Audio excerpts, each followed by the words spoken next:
Welcome to Season 2 of Strengths on Fire, the Great Strengths Debate. Think you know Clifton's strengths? Think again. This season, we're breaking down the biggest myths Challenging conventional wisdom. and showing you how strengths actually show up in leadership, life, and the messy middle of real work. Sarah, you want to light these strengths on fire? Let's light it up!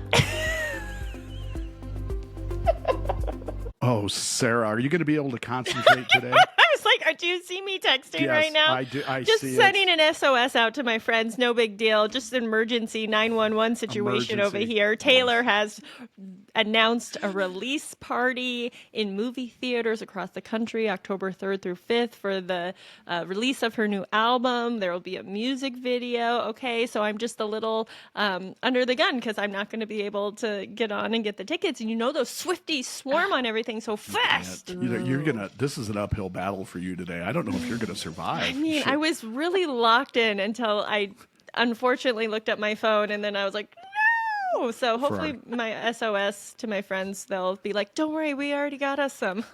Okay. Of course.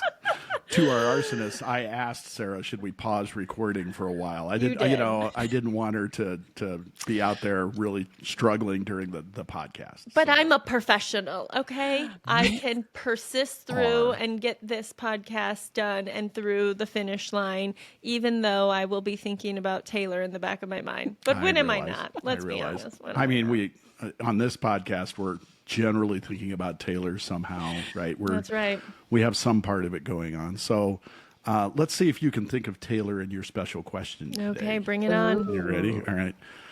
If one of your top strengths was suddenly taken away for 1 week, which one would cause total chaos in your life? And how would we know? So it would cause chaos because it wouldn't be there anymore? Yes. I think it would be my woo. If you took my woo away, I think it would cause chaos because with my communication and my activator, I already sometimes say things that like maybe I shouldn't, but because I have woo, I care about people liking me, so I will temper it sometimes and like or make it a joke. And I feel like if woo left the building, I might be like meaner. So you would know because I would maybe just say things, and not care about if you liked me. It would be like probably how I treat my husband because, he doesn't like feed my woo anymore. Corey, I apologize for you right now. So it'd be like, I'm much harsher to him than I am to other people in the world. And if I started just being that harsh with everybody, they'd be like, damn, what crawled up her butt? Man, she got mad quick on that all of a sudden. Woo, so interesting. I was going to tell you, for me, and our arsonists know, you don't know that question prior to coming, but I had a second to think about it. So when I first looked at it, I thought, woo, for me too. I love that. I always say it's the best. I like that. But as I actually had a couple of minutes to think about it, I actually drew back and I went to connectedness for me.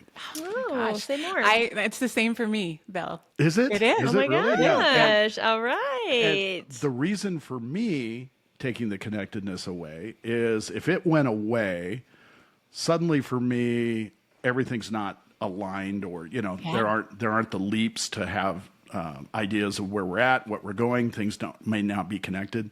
And then all of a sudden, I feel like I'm out there adrift. I don't know if I'm making it. So I think people would spot me as being a little, like you said, maybe a little less friendly. I don't see the tie-ins. I don't know that I need to make that connection because of where we're at and what we're going to do next. And so I don't know that I'm all invested in the conversation and the person, in the time. So I think that's how you'd spot it in me, is I would be less blue.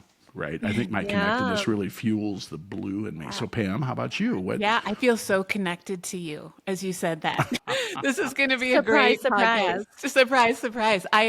Exactly what you said. I would feel adrift. I wouldn't feel as drawn into people's stories. I would, one of the other themes would be taking over. And exactly what you said. And I'm so glad you said connectedness because that brings me joy to be connected to someone I'm on a podcast with. Yeah. My Wow. gosh. And Oh, now man. that we've heard your beautiful voice as you're here explaining how connected you're now feeling, why don't you introduce yourself, Pamela? Tell everyone who you are, what you do, and give us a rundown of your top 10 strengths. Yeah, absolutely. My name is Pamela Nelson. I am a Gallup-certified strengths coach. I work with Align as a contractor, but I also have my own business called Single Step Consulting. Also, I'm on a podcast called the Grounding and Growing Leadership Podcast, talking all things strengths. And so love having the strengths conversation. I am also a grandmother of 6. And No. Okay. yes. I have to stop you because everyone needs to go to the YouTube video immediately and look at this woman. You would never guess that she was a grandmother. Like, literally, could you be more stunning? Hashtag goals. Hashtag goals, Thank you, thank Pamela. you, Sorry. thank you. I had to interject there because blowing my mind. Yes, yeah. Well, I just It's have to another say great hair day on the podcast today. I'm just pointing that out not from me, from everyone else. So yes, thank you. Thank you, Bill. I love that. And thank you for that woo that just like interjected that. I feel also very connected to you at the moment. Thank you. yes, that's perfect. Yeah, so that is what I do. And I also have authored a series of children's books. And Oh my so, yeah, gosh. so I do, like you said, the voice. I do have a voice that does tend to bring peace and calm to people. And so I'm also a counselor as well, and to kind of bring that into the counseling space. So when you were talking about if you didn't have your woo, Sarah, that you and your husband would be in a really interesting space, it's like, I know a person who can help with that. Oh. I love that. You are a woman of many hats, and that Yeah. is very cool and inspiring to see. So thank you for being Shout out your here. books. What is Yeah, the what are the series? children's Yeah, books? well, they Tell are us. called the Sticky Stories series. Sticky Stories are stories that help people get unstuck from certain seasons in their life so that they are free to write the stories yet to be written. So the first one is called Make Good Choices, and the second one is called You Are Not a Mistake, and the third one that is going to be coming out is called When My Friends Aren't Friendly. Ooh, do we ever need Oh, that one right now? So they're secretly for yes. adults, but they are ones that children, you read to children, but it's actually for you, right? Oh my gosh, I love this. What ages do you Sorry, I'm literally looking them I, up right now. I'm I'm not not. doing Taylor Swift I things. am I am not looking up her certain. books. I am not certain what Sarah's doing right now. Her phone is in her hand. I was I am 50-50 on the book. staying on So task. Yes, yes, all actually, right. actually, there isn't an age it isn't for. I will just say, Okay. because where the first book really came from was from some of the younger clients that I counsel, and especially in that title of "You Are Not a Mistake." A lot of kids that would come in, and of course, we as adults feel this as well, but we get stuck in the shame cycle. And so I would say to them, you know what? Here's what I want you to repeat: You made a mistake. You're not a mistake. If you think you're a mistake, you're mistaken. And so, but you know what? We need this in every space. We need this at work. We need this as coaches. Everyone needs it. So it's this little mantra of, okay, that one, I get to still practice that tomorrow, but I get to say over myself, I made a mistake. I'm not a mistake. If I think I'm a mistake, I'm mistaken. Okay, I am taking this with me, and you are now like implanting this because I have one child in particular, 7-year-old boy, and he has a really hard time handling guilt. And so if he messes up and he's feeling guilty, it's a whole big emotional baggage, Right? and that comes out in a variety of ways. And we've Yeah. been trying to work as much as we can with him to help him realize exactly what you're saying, because he hates losing or making mistakes or not doing what he's supposed to do. And I'm taking it. I am not a Thank you. mistake. Yeah. Let me make sure I know it. I am not a mistake. Yeah, it starts If with I made a mistake. I made a I'm mistake. not a mistake. I am not a mistake. If I think I'm a mistake, I am I'm mistaken. mistaken. Oh, girl, I love that. Isn't that We so can just good? stop the podcast right now. Great job, I'm everybody. out. Mic You know drop. what? Mic It's been a drop. great episode. I'm actually going to pick up the one everybody's mean to me, and just have that in my Oh, personal man. reading Yeah. library, right? It's Which when my friends usually aren't friendly is the other one my that's coming friends out. aren't friendly. Yeah. You know, I can't wait. Some of the times getting off our podcast with Sarah, I feel I love it. And Pamela, I Guilty love as that sin. that's part of what you're doing, because Thank you. those, especially you're not tackling the light topics, right? No. Everyone's mean to me, and Right? right, how often that crops up both in young life and even as an adult. I would imagine many adults reading them to their kids are going to be like, well, It's- this is a pretty good thought. Yeah. I could take this Yeah. tomorrow and run with it Yeah. to that business meeting. Yeah. So I describe it as Dr. Seuss meets Mr. Rogers meets Brene Brown. Ooh. Okay. Sold. I mean, I was already sold, but sold more. No. Okay, you've got to give us a rundown of your top 10 strengths. We Yeah, need let's to hear know where this powerhouse entrepreneurial mega entrepreneur all comes from. Oh, okay. Well, I actually lead with strategic. And Clearly. and then coming in with my second theme, which we already addressed here, is connectedness. Kudos. Yep. And then we have relator, individualization. And here comes activator, who There it is. drives a lot of the time. And Right. then I have this combination of activator, achiever, self-assurance. So, that little package there gets a lot done. I was curious you put those together that way, because I'll often talk about activator and achiever, how they're not opposites, but they approach differently. You threw in self-assurance with it. Right? How great is that? A third one to add to that mix. Yeah. I am comfortable in whichever choice I make at that activator achiever. Fantastic. Yeah, it is. I love that I was created with that. So it also helps me to understand that when other people can't like strategically see things, that activator, achiever, self-assurance, like all I can say is I just know, and I don't always have to speak it, but I can lead from a place of connectedness, find other people's motivators in that individualization, and help people get to where they need to go. Wow. Yeah. Wow. Perfect. Really And well then said. And then you jump into Restorative. Yeah. My restorative. I tell you what, over this last month of all the things happening in the world, that's very active. And then belief. And then our special topic for today, Our topic today. empathy. Yeah. Yeah. Yeah. Empathy. And I think I can hear that empathy Yeah. coming through. Writing children's books. Oh, yeah.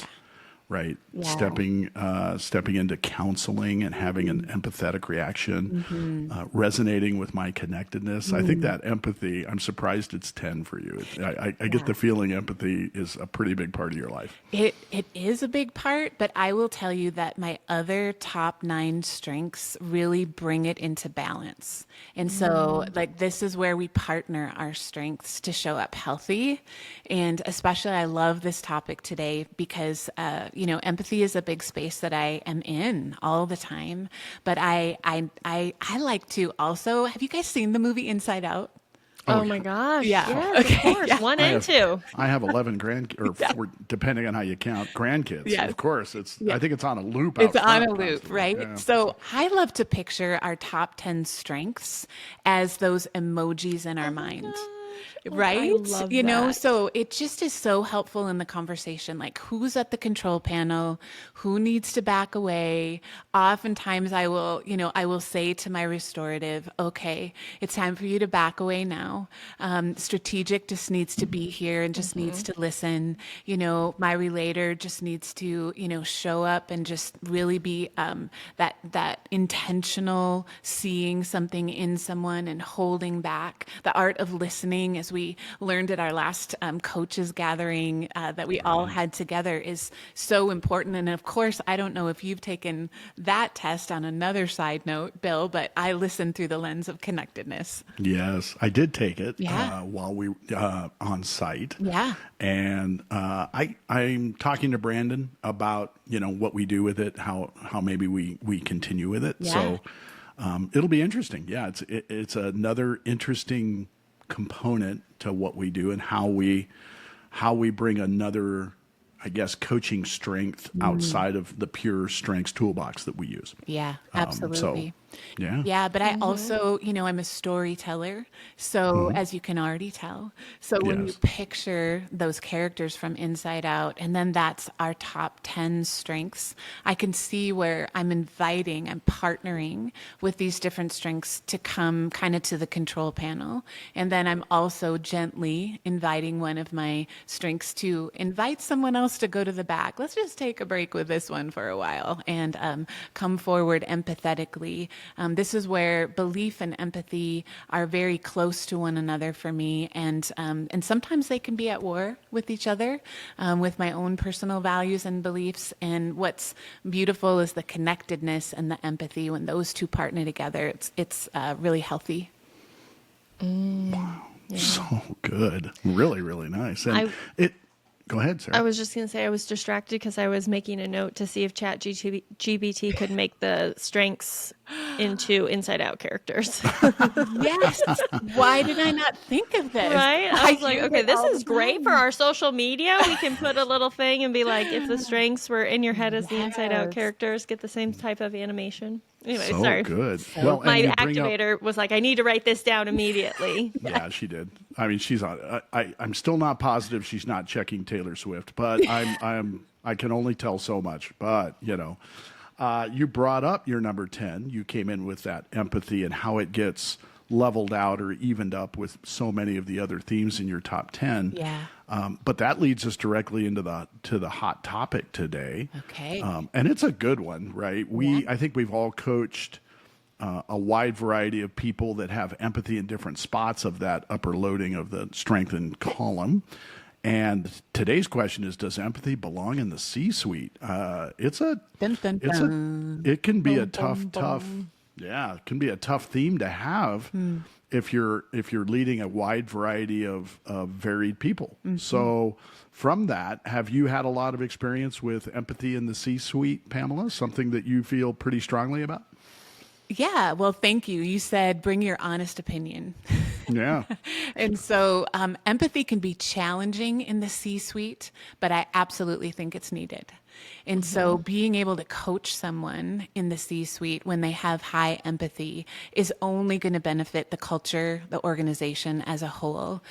Because we show up as whole people, we can't just have strategy without recognizing that if we're going to be a people-forward organization, that we also have to be able to, in some senses, put ourselves in their shoes, but also not assigning. Where it comes raw is that I carry everything. I don't just care, I carry.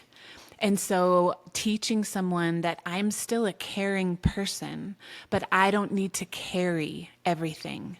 And so that leader who's in that C-suite that may lead high with empathy, these are things that we work on. Love that. I care, but I don't need to carry. Carry, yes. That I feel like could be such a great takeaway for those who are leading with high empathy, because one of the ways I describe empathy to people is a lot of people with high empathy, it's like they have their chest cavity cracked open and they're absorbing those feelings and emotions from the people around them, whether they want to or not, depending on how they've worked with the boundaries around their empathy.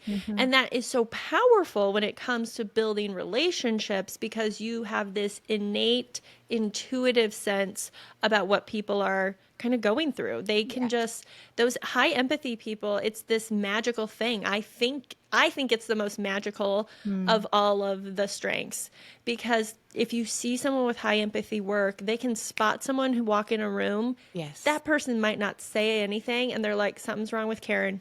Yeah. So there's something wrong. I can just tell, they have that. And people also are sort of magnetized to them in a lot of ways Yeah. because they can sense that they can sense it, whether they know all of that or not. But Yeah. it's like, oh, I feel like I can open up to you and you're going to understand it. And so super magnetic as a strength in terms of building relationships, but also super dangerous. I think that empathy is dangerous. And sometimes people think dangerous seems like a big word to use about a strength. But if you don't have boundaries around that, Yes. whoa, you are just getting a tidal wave of someone else's emotions and separating what's your emotion versus what's their emotion. How do you really feel about this? Where is your place in it? It can be really hard. And I have coached people who have high empathy and they have not worked on putting boundaries around it. And they could cry at the drop of a pin. Like they're very fragile sometimes with that emotional state because they're just kind of out here getting whiplashed in emotions by the people around them, especially if they have negative people around them or some hard situations in the people they know that can be really, really exhausting. So empathy is this powerhouse of a strength. I think it's so magical. But what I like to say is with great power comes great responsibility. Yes. Yeah. Yeah. So true. That differentiation between your emotions and mine. And when it works really well. So I'm gonna give a little bit of an example, and this is gonna date me. So this will actually say I just turned 60 this year. So this will date me. Yes. You're lying. Wow. True. It's true. So most people probably haven't watched Star Trek: The Next Generation with Jean-Luc Picard. If you're trying, like Bill's like, what do you mean?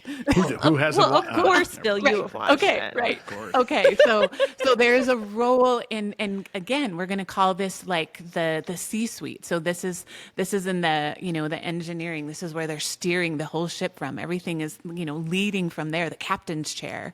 But right next to the captain is the counselor. And the counselor is there to be able to sense what is happening both within the leaders and within the enemies across the screen, and is quiet, but when needed, then brings forth this great amount of wisdom. And that's just this really good, I think, just picture. If you ever want to see, her name is Deanna Troy. Just this picture of when it's used in a healthy way, that you are there to bring that perspective of, hey, this is very felt. And for those, I've led people who have, 70% strategic thinking and 30% influencing, and there isn't any relationship building themes in their top 10. And they poo-poo people, that's kind of a fun grandma word, with empathy. And what I want to say is, okay, finish this sentence for me. Or what happens when you go from a hot tub into a cold plunge? You feel, and then they answer it. And then have another statement, and I will say, and you will feel, and then they answer it. So you have feelings. They just may be hiding from you. You need to be able to realize that as a human, we all need to human better. And yes, you're going to lead through strategic and influencing, but this person with relationship themes is a gift to the C-suite to be able to have that wholeness brought in, again, when mature. Wow. Say it again for the people in the back. I mean, seriously. I think this is so important because I have seen leaders at the top who I don't know that they don't have empathy, but the way it looks to everyone is that they don't. And I get it. It's high stakes, especially depending on the size of your company, what your role is. You have to make some hard decisions. There are high stakes. There can be a lot of financial impact.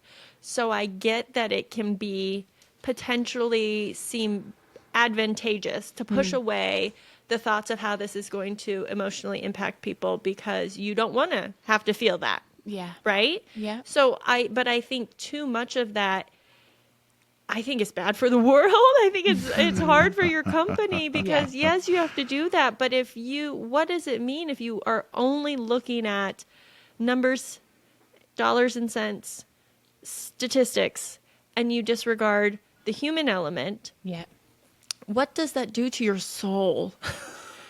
Yeah, well, Fair. it leads to dictatorship if you if you Yeah. only have that. And people who have high empathy do, if it is mature, they build trust in a powerful way.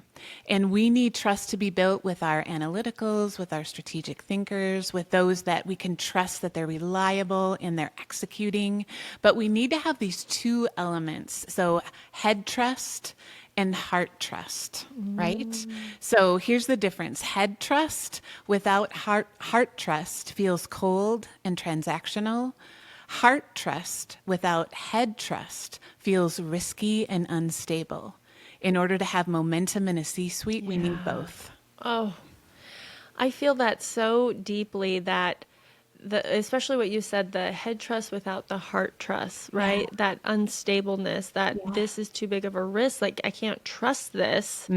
What does this mean? And I think your people are asking, do the people at the top even care about us? Right. Do we matter? You Yeah. know what? And I think hard decisions can be made with both head and heart.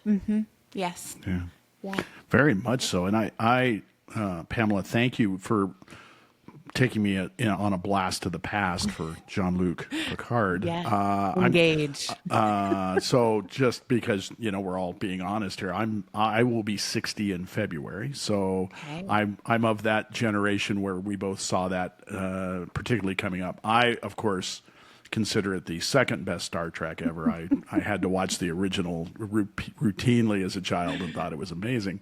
But you bring up a really interesting component of that show, Yeah. which is I had never considered Diana Troy as anything additional other than just somebody on the set. But you're absolutely right. If you look at the way that was put together, Yeah. now we've added the empathetic blue feeling component to the bridge. That was always a technical get us from A to B, make Right. that happen. It's almost like an in and out back then for where are we going to go and how are we going to feel about it when we get there? Are we doing the right thing, not only based on the targeting and the destination, but is it the right thing to do emotionally? Is it the right thing to do from a feeling point of view? I love that I've never considered that in that show, and I did watch it quite a bit. So Yeah. fascinating you bring that up for me. Thank you very much for doing that. And to talk about how we feel great about the people that are in those roles and how we might bond more to the people that in the C-suite that have that empathy. I was working with a client recently, and I'm starting to work with everyone in the C-suite at this company, and the CEO is going to retire soon. So they're looking at one of the other groups to come in, and I'm working with all of them and moving through. And one of them, I was meeting with one-on-one yesterday, and she said, "Hey, I got to be honest. I'm loving everything that Strength says. I see it. I don't know that I have the same strengths as the person that's currently in that role. And he's really loved, right? There's a lot of, and when you look at him, he has a lot of blue. I haven't pulled up his report. Empathy's up there somewhere, but he tends to be that leader that leads with the heart and also, I'll draw a strategic blend to it, but there can be pitfalls to that. There can be, I am afraid of ruffling relationships because of all the blue that's here. But in general, I think his tenure and his time there will be regarded on reflection from everyone else as heartfelt, genuine, and a good guiding hand. And this person was being very honest and saying, I don't know if that's me. I'm not certain I can bring that to this. And as us as coaches know, and I think we all know where we're going with this, my response to that was, we can put anyone in that seat based on any strengths that they're bringing and make them successful. Yes. The way we do it, right, is to allow you to see what you do really, really well, what you bring to the table, and then make you aware of the people around you so that you know who you're leaning on for the dynamic partnerships, understanding the communication better. So you're moving the needle in the way that you do it. Everybody understands it and knows why you're doing it. And then together as a team, you're really rowing the boat. And that really, I brought that up to them in the way that I talk a lot of my clients, which is my particular lawyer for my company. She's an influencer and she's a fabulous lawyer. Yeah. But some of the other I do work with their team. Some of the other lawyers, the relationship lawyers, are unbelievably good lawyers. Yes. Because they build relationships with the clients and the jury, and they're right. And by the way, the strategic lawyers on the staff are phenomenal lawyers because they will strategize and go over it and work around it and make that happen. And the executing lawyers, right? They will just be there till midnight, working, executing, getting it. So again, if the role is, and as we know from the Gallup side, success, right, is what we're aiming at. Weakness is anything that stands in the way of success. Yeah. If you're pushing with the group and understanding what you do well, but you're also radiating to the group and communicating that effectively, it becomes a really good success environment where everybody steps in. So again, my take on it, I would agree. Because I'm all blue, I get it. I think every C-suiter needs to have blue. I think empathy is well-deserved and loved in that area. But based on my own experiences, even in the C-suite, man, I got tripped up by it. Yeah. There were times it felt heavy. Yeah. It does feel heavy. And I think the person that took the job after me, not nearly as blue, and is doing phenomenal at it. So Yeah. I resonate with what you're saying on that. I love, how would you counsel someone if they had that idea around, I'm not certain I'm that fit, right? How can I do that if I don't have the empathy that I see in that role currently? Yeah, well, exactly as you did. How do we move you? And I'm going to say, just when you have the strength that she did, that gives you that authority. Right. So you take that authority, and part of that is bringing that great team around you and recognizing where there are other things to consider.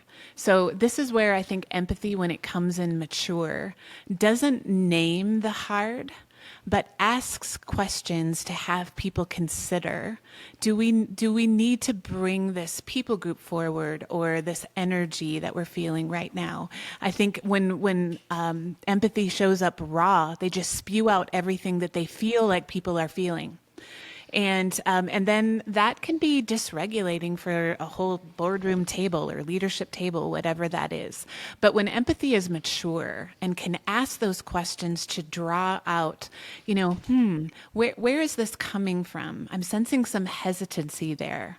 So what they're probably experiencing is fear or frustration or, even anger that somebody isn't agreeing with me. How do I ask a question? How do I invite someone to the table, as you said, your client, Bill, who is a really great question asker, and people with empathy, when you can grow in that skill to be able to, like, you're sensing it, but it's not powerful if you name it. In counseling, what I need is for my clients to name.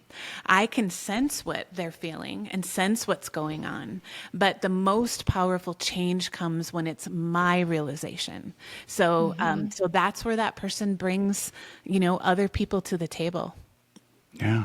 And I want to harken back to, not to polish the badge on each of us or the other coaches that listen to our podcast, but one way we step in and really help is we become the Diana Troy of that C-suiter. Yeah. And let's talk about your feelings. Let's talk about, is this the right move to make? Yeah. And who else here in the organization possesses those skills? So, again, adding that wrinkle of dynamic partnership and being able to bounce ideas off of highly blue, sympathetic, empathetic people really is a superpower. And as a C-suiter that may not have it, knowing you can do it and what strengths you can use to make those questions, that's, I think, where the power lies. It is. And that intuition, we need to pay attention, especially those with high blue. And it's not that we don't have it if we don't have that in our top 10, but we need to pay attention to our gut and that intuition. However, Does it always need to be in the driver's seat? I love what you said, Bill, that this is where we partner with our other strengths. Feelings are information. They're telling me something. That doesn't mean that they're always true in the moment. So how I experience something and how you experience, even like this time, like, Sarah's off in Swiftyland, she's like, did we get the Sarah, are you seats or still with us? not? Sarah, I'm here. I'm here. I'm by the we're way, here. by the way, I just got my AMC ticket. Yeah. Got it. So Oh, Bill, totally no. kidding. Sorry, Pamela. No, it's okay. But we also have to boss our feelings around too. Like, is this true because it's present? And as a counselor, often what I see happen is that a former chapter is coming flooding into the present.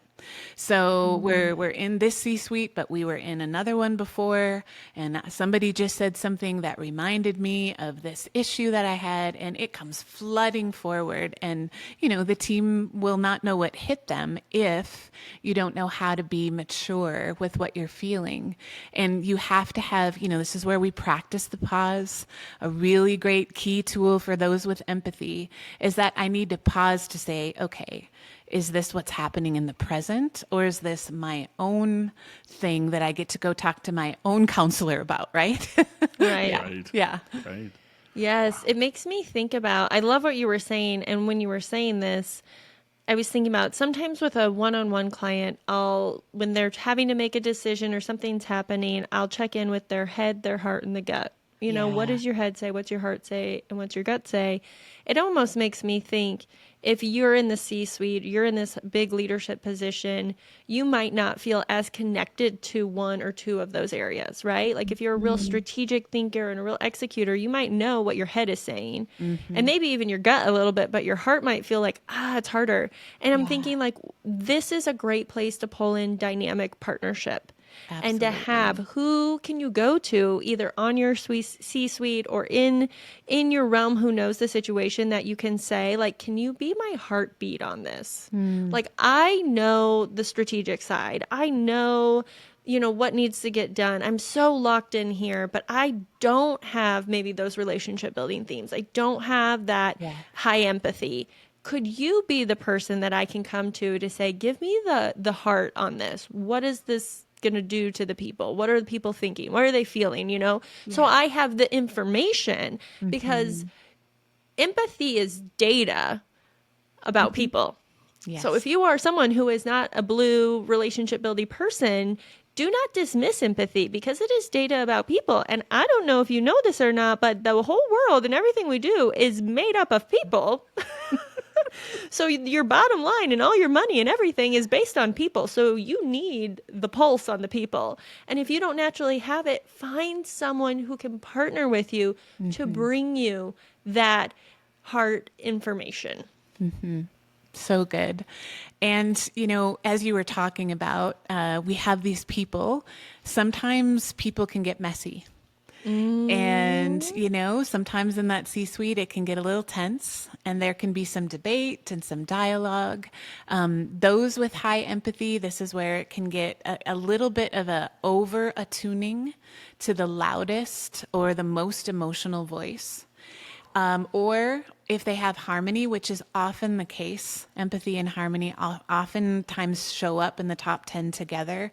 There could be a fear of that conflict, fear of just wanting to keep the peace. And there's such a difference between being a peacekeeper and a peacemaker. Right? Because a peacemaker goes after the hard. Like, let's name the hard. We can't heal what we won't name. We can't tame what we won't name is one of the counseling things that we say quite often. And so it's also important then in conflict is that what empathy does is create safe spaces for honest dialogue in all voices.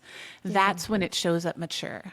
Like I know that because this person is here, because Bill is here, and he's so connected to this, that every one of us is going to be able to share our voice.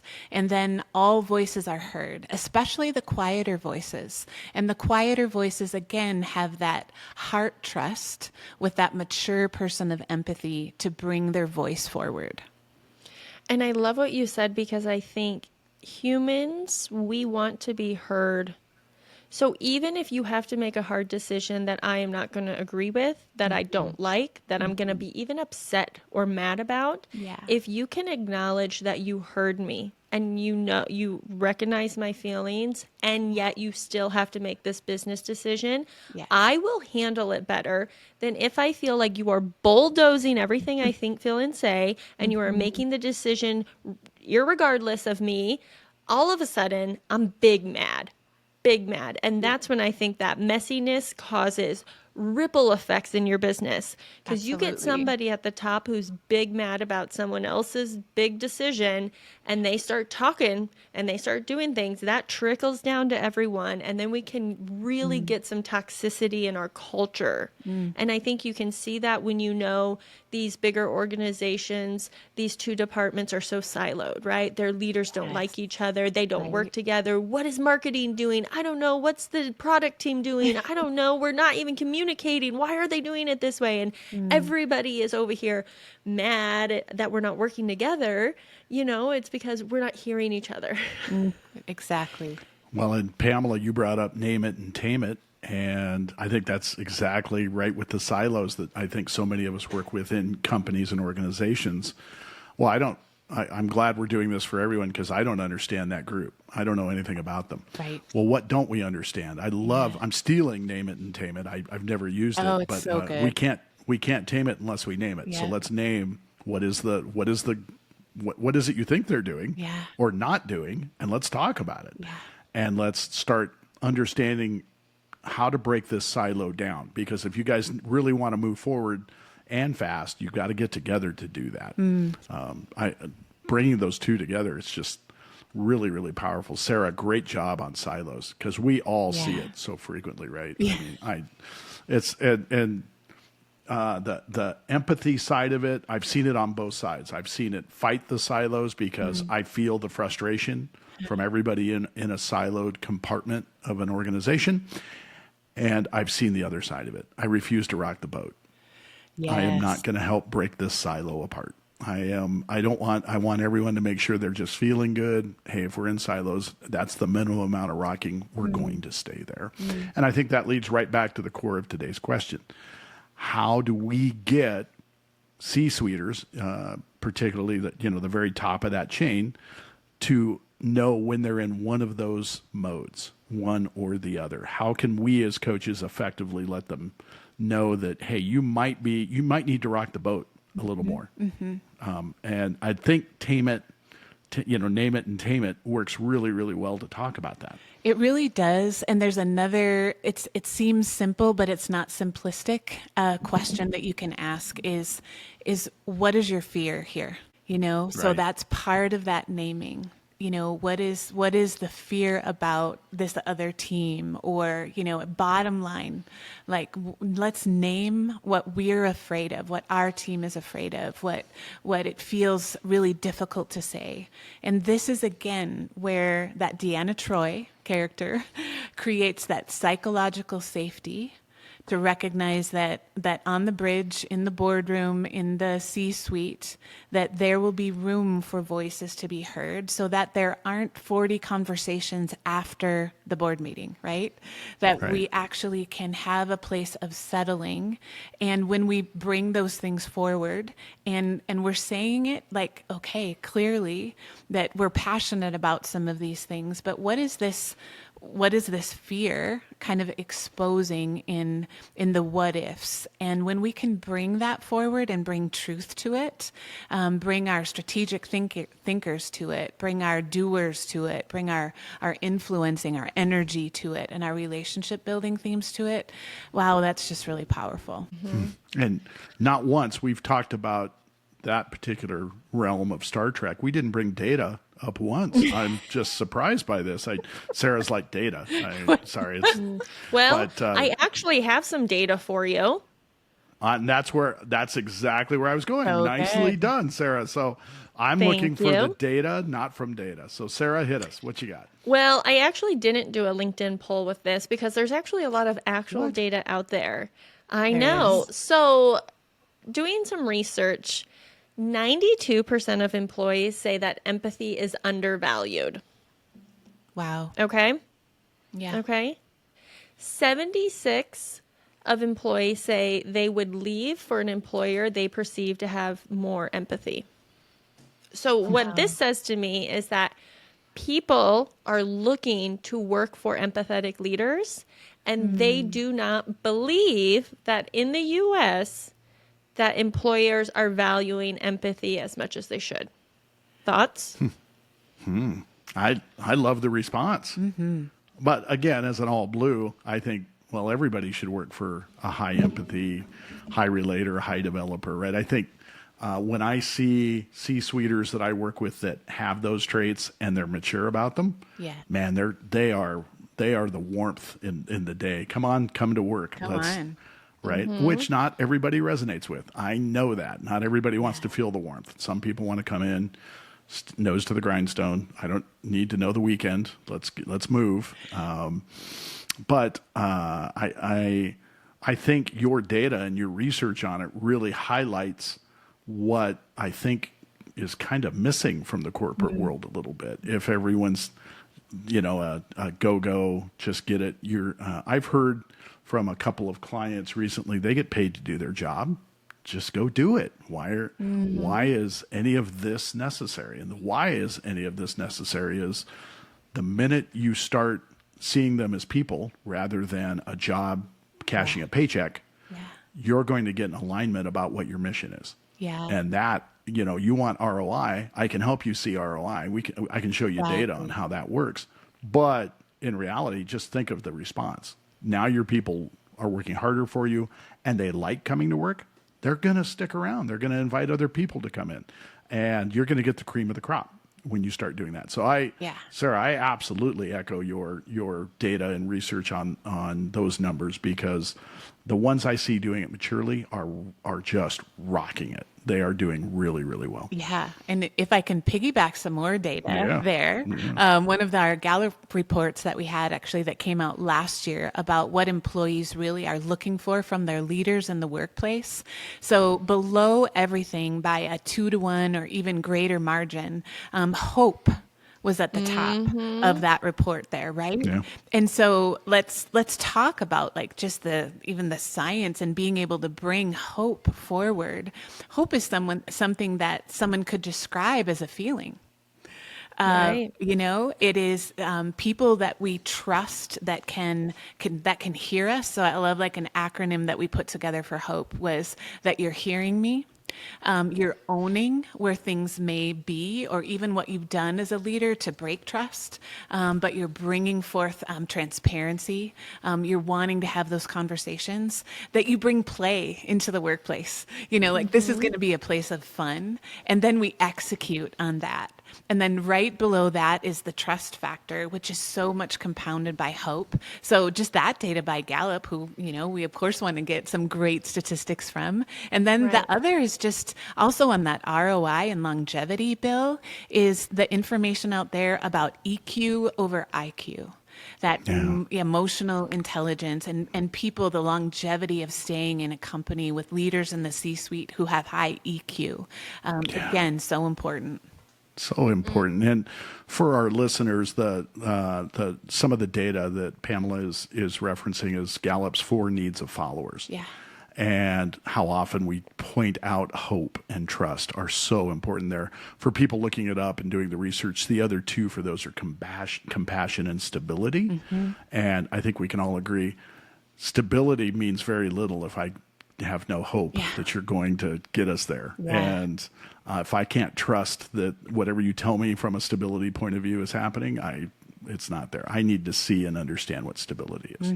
And then the other one we didn't touch on, but the compassion end of it. I got to know that you see me as not just hope that you're going to get us there and stay stable, but that compassion part has to be there. And again, so well done, Pamela, bringing it back around to the things that people absolutely do need from if I'm going to follow you, these are the things I need to step into. Yeah. So thank you. Yeah. Really, really good. Well, in that, Sarah, I'm sorry I cut you off. No, Did you have go something? for it. So in that, we're going to come into another part of our show that's pretty regular, Pamela. We're going to throw you a little curveball, just a small one, although. So we're about to find out. We've talked a lot about empathy and C-suite, and some of the themes that we feel really resonate great in the C-suite. And I think we can all say all of them do, as long as you maturely use them Right. or get some coaching and help. But let's talk about, sometimes even as coaches, we do really well with our themes and we do really bad. So for you, when are you having a firework moment? When are what theme is it you're using when you are all showing, exploding, doing great, really being everything to everyone?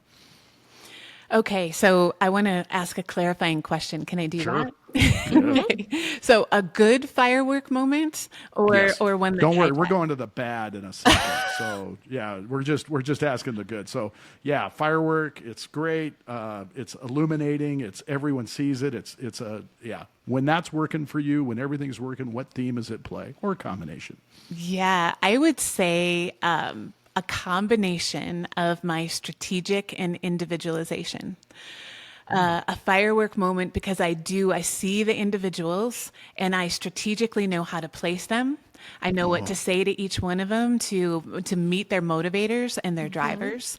I know how to invite others into seeing who they are around the table. I know how to pivot when someone doesn't show up like you want them to show up. I know how to shift and kind of get to the desired outcome. My strategic has me looking at a project from the end, from the beginning, and I know in a minute how to get there. And Wow. so when I'm on, everything's firing, that's what's happening. Wow, I'm so envious. That sounds incredible. So cool. And I love she asked a clarifying question and then rocked it, right? Individualization and strategy. I was like, I don't know how those go. That is how those go. Oh. And as individualization number one for me, Yeah. Oh, I wow. love that you pulled that out. Yeah. So very nicely done. Yeah. So let's go to the other side of that coin. Let's flip it over. Dumpster fire. When you're having that moment and you're like, man, nothing. Everything's heavy. I didn't hit it right. When you might have that briefest of seconds where you think, I made a mistake, or am I a mistake? Yeah. If that ever happens to you, what themes do you think are at play? Which one's getting your way the most? Whew. I would have to say my relator gets in the way the most because I feel like my relator is probably hardest on my close group of trusted friends. And so if I feel like I've broke trust with myself, that's where the relator can beat me up a little bit. This is where I have to do my own self work here. So I love acronyms. Shame, the shame script there, kind of what I was talking about with little kids earlier. We all have it, and what it boils down to is self-hatred at my expense. Right? Self-hatred at my expense, and my relator can beat me up a little bit. And so I have to come back to my core values and belief. So my belief will come and put its arms around my relator, and remind me of who I am and that I get to practice again tomorrow. Yeah, we're all practicing. Practice makes progress. So I'm not living in perfection, and yeah, that's how that works. You can see that when you make them into inside out characters, right? That's my, right. My little belief emoji person is coming over and hugging the relator. Oh, I love the visualization. I hope ChatGPT comes through for us on this visual. Right. I know, right? And hearing you say it with your tone of voice about those warm arms holding relator, I feel warmth when you say that. Oh, you're so sweet. Just the way you say it and the way it resonates, it's like, oh, that's so good. Because as also having a relator up there, I'm like, I need that. I need some warm arms to hold my relator every now and then. Yeah. Because it gets fluffled, right? It has that, or it doesn't dive in deep and hard sometimes. And Pamela, you are hitting on all cylinders today as far as the acronyms, the word drops, the book writing, the great name it and tame it components. I mean, come on. Just keep coming. Let's Pamela. go. We love it. You brought the fireworks to Strengths on Fire, and us and our arsonists are also grateful for you. Our firework episode today is fantastic. So thank you for that. Yeah. Well, Pamela, we are cruising through our day. We have soaked up a ton of your time, but thank you so much for coming on the show today, bringing some relative stories, letting us know who you are, and having so much to bring that I think we're going to take a lot away from, and I think our arsonists will too. So thank you for that. Absolutely. Thank you so much for having me. And by the way, this is an amazing podcast. I love the fun. I love the fire. I love the conversation. Stop. Yes, It is an honor to be here. Okay, we love you even more now. Coming from a fellow I podcaster, know. too. Oh, yeah. She love knows. it. She So- set that bar high. Thank you. Thank you. Well, she is rocking it all the way. Well, Pamela, She is. and thank you for pointing out that we love what we do and we think it means a lot for a lot of people. Yeah.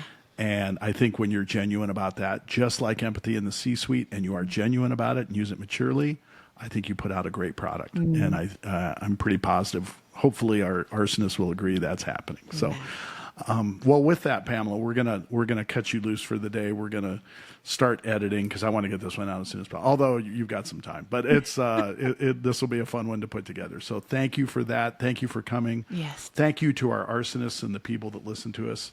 We love having you jumping in and sharing part of your day. And with that, we will talk soon. Bye. Bye.